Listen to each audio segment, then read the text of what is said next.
warahmatullahi wabarakatuh.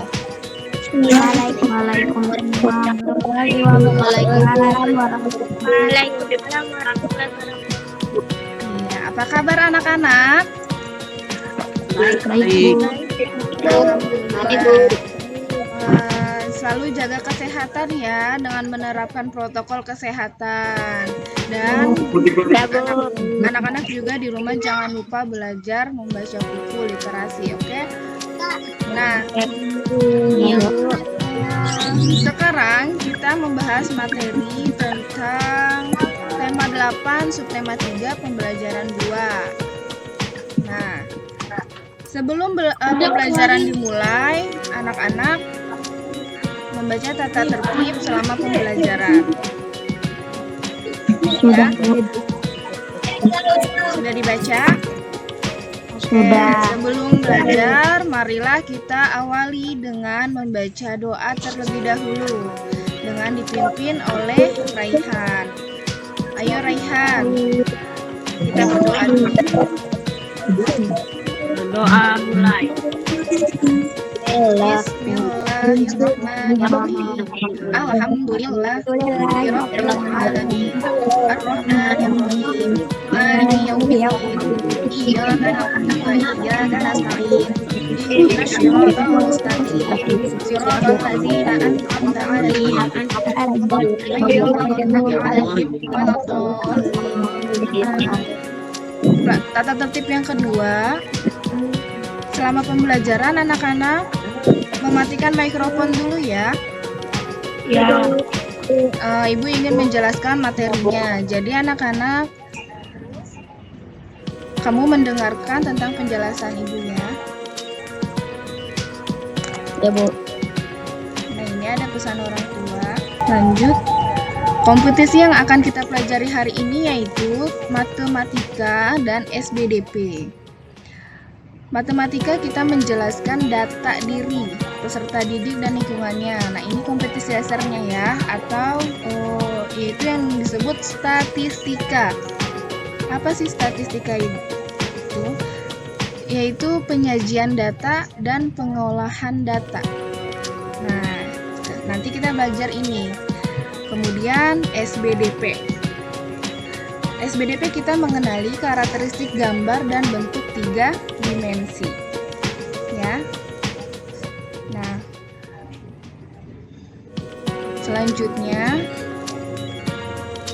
tujuan pembelajaran kita hari ini adalah peserta didik dapat menyajikan data dalam bentuk tabel dan diagram batang, mengenali karakteristik gambar dan bentuk 3 dimensi dengan teliti dan kreatif.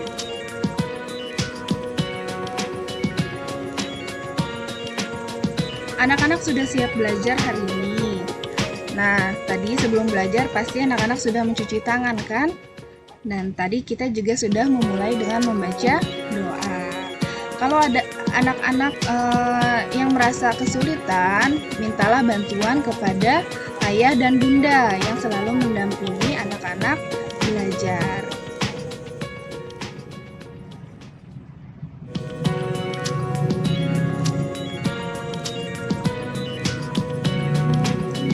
Selanjutnya,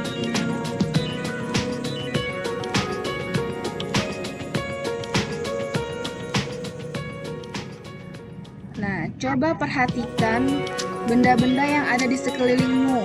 Misalnya kursi, meja, lemari, buku, gelas, botol, tanaman, atau benda-benda lainnya.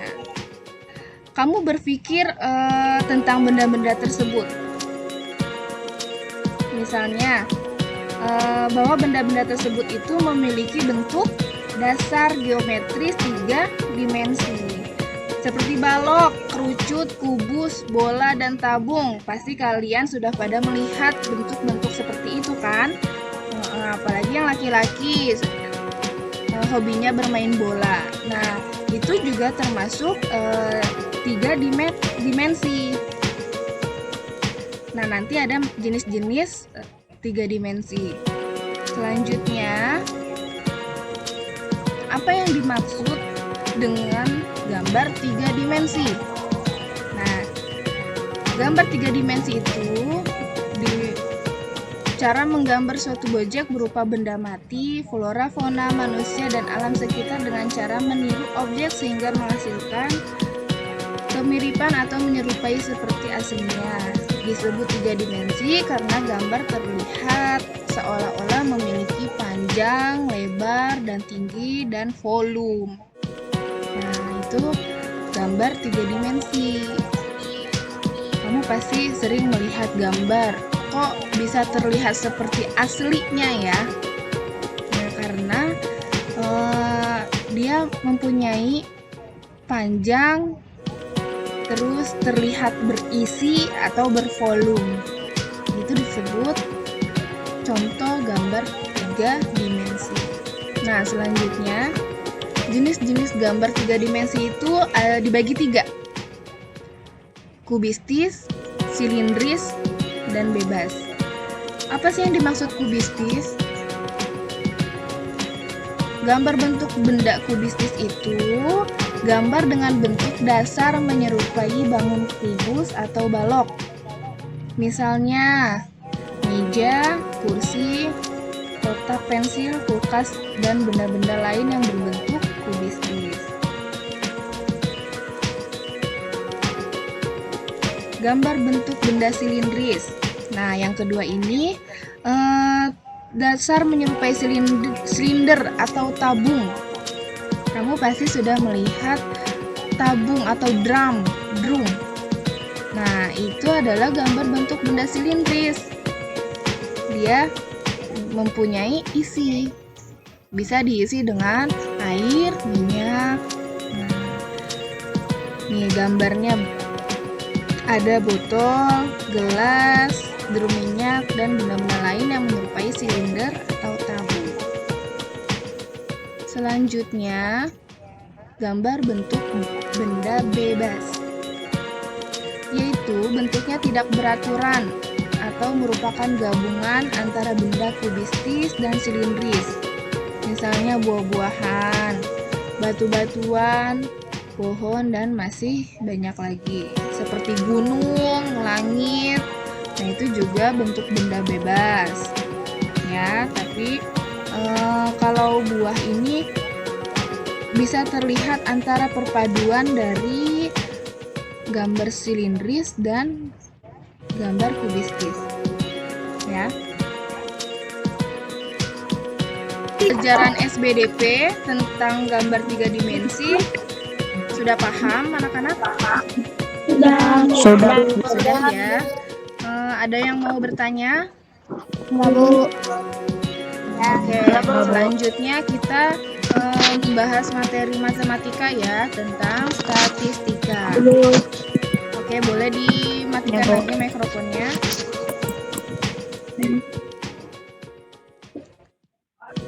Nah, statistika. Kegiatan kedua ini Ananda dalam kehidupan sehari-hari berhadapan dengan data. Misalnya data tentang usia, tinggi badan, berat badan, ukuran sepatu, atau data nilai hasil ulangan, atau data misalnya di salah satu sekolah dari kelas 1 sampai kelas 6 itu jumlah yang laki-laki ada berapa, yang perempuan ada berapa. Nah, itu cara menghitungnya dengan teori statistika, penyajian data dan pengumpulan data.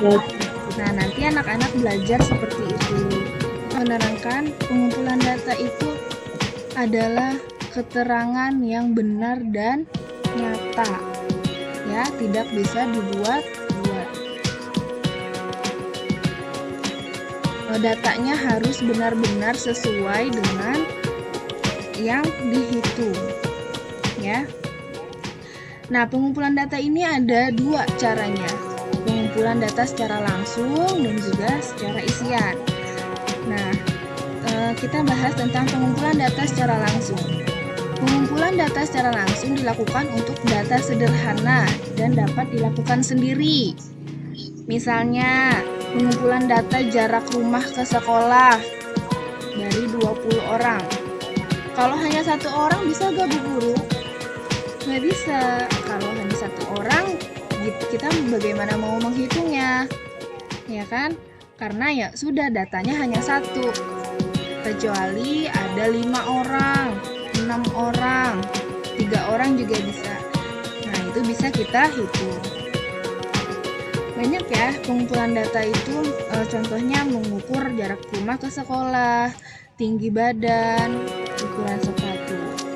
Nah, misalnya jarak rumah ke sekolah ini ada angkanya 2, 3, 5, 2. Misalnya si Budi jarak rumah ke sekolahnya 2 km. Kalau jarak itu ukuran satuannya kilometer. Nah, misalnya Lani dari rumah dia ke sekolah 3 km. Terus lagi misalnya Yanto. Nah, dari jarak rumah dia ke sekolah misalnya 5 km, agak jauhan. Nah, itu datanya bisa kita hitung. Terus data berat badan siswa kelas 4. Misalnya Bagas beratnya 25 kilo, Alika 30 kilo, terus Rizka 25 kilo. Nah, nanti kita hitung berapa banyak yang beratnya 25 kilo. Nah, di sini ada 1, 2, 3. Terus berapa banyak yang beratnya dari 30 kilo? Nanti kita hitung dari 10 siswa atau dari satu kelas ya, misalnya 32 siswa. Kita ukur dulu berat badannya, lalu ditulis. Nah, nanti kita urutkan dari yang terkecil sampai yang terbesar. Misalnya 25 yang terkecil misalnya 16 kilo. Dari 16, 17 sampai 30 kilo. Nanti dari 16 berapa yang beratnya 16? Misalnya ada 3 orang, yaitu Revila, Alika, Rizka. Nah, dia beratnya 16 kilo. Berarti yang beratnya 16 kilo ada 3 orang. Paham? Paham, Bu. Ya, selanjutnya pengumpulan data secara isian. Pengumpulan data menggunakan lembar isian, yaitu dengan cara mengisi lembar isian bertujuan untuk mempermudah kita dalam pengolahan data. Misalnya pemilihan ekstrakurikuler, ada pramuka, olahraga, kesenian, keterampilan. Nah, ditulis namanya. Misalnya Aditya, ekstrakurikulernya dia milih olahraga, tulis olahraga. Terus Denava, ekstrakurikulernya memilih kesenian, di checklist. Nanti setelah 32 siswa sudah ditanyakan memilih ekstrakurikuler apa, kita hitung berapa banyak yang memilih ekstrakurikuler pramuka, berapa banyak yang memilih ekstrakurikuler olahraga, begitu juga kesenian dan keterampilan. Misalnya yang pramuka ada 10 orang, yang olahraga ada 11 orang, ya. Nah, seperti itu. Bisa juga pemilihan menghitung pengumpulan data tentang mata pelajaran yang disukai siswa, terus hobi-hobi siswa. Nah, itu kita bisa menghitungnya dengan pengumpulan data dengan isian. Kalau dengan isian pastinya harus dibuat tabel agar lebih mudah. Sampai sini mengerti? Ngerti, Bu. Selanjutnya penyajian data. Tadi kita sudah pengumpulan datanya. Sekarang kita penyajian data. Menyajikan data dalam bentuk tabel. Nah, ditulis nih. Tadi kan tuh udah di pengumpulan data kan, berat badannya misalnya dari 25 kilo sampai 30 kilo. Nah, kita hitung nih, misalnya Turus itu kita coret 25 ada berapa?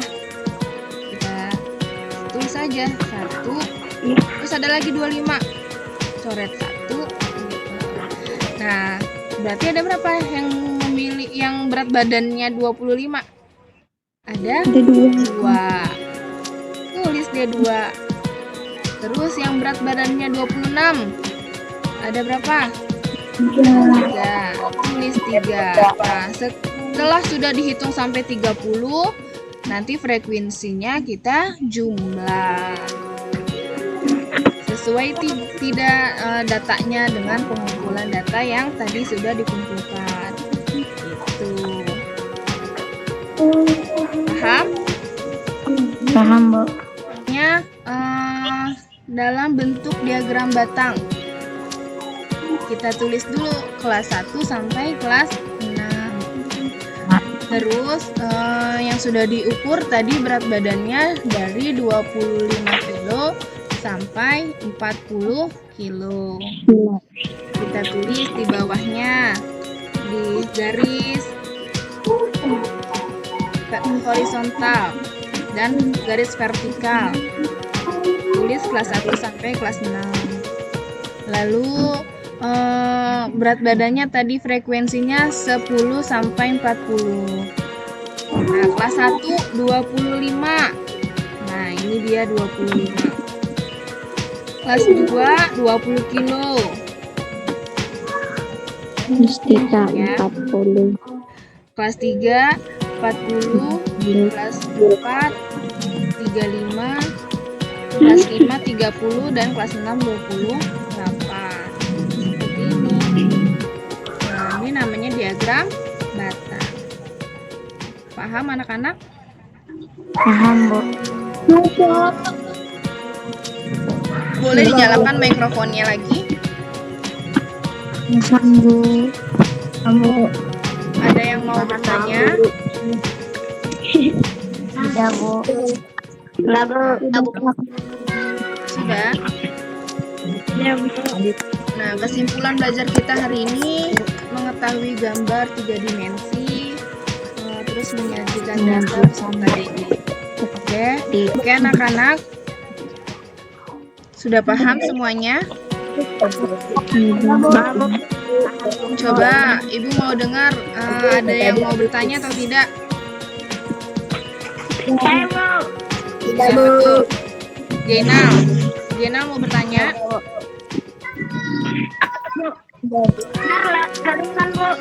Kenapa? Coba dinyalahin videonya biar mukanya kelihatan Jenal.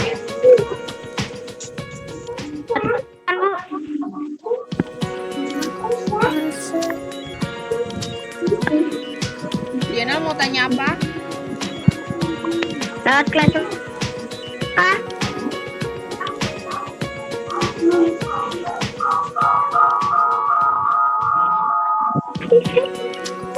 Udah jelas suaranya ya?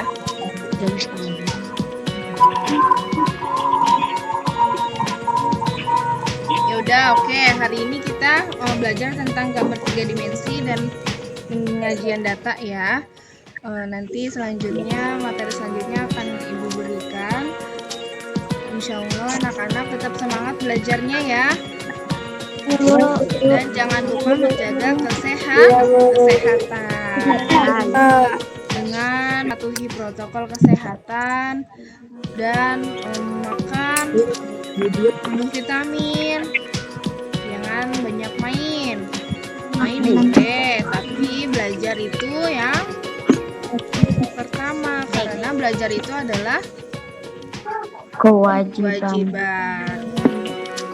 Oke, terima kasih anak-anak. Pembelajaran hari ini kita tutup dengan membaca Doa. Oke, anak-anak, marilah kita tutup pembelajaran hari ini dengan membaca hamdalah. Alhamdulillah. Doa. Rabbil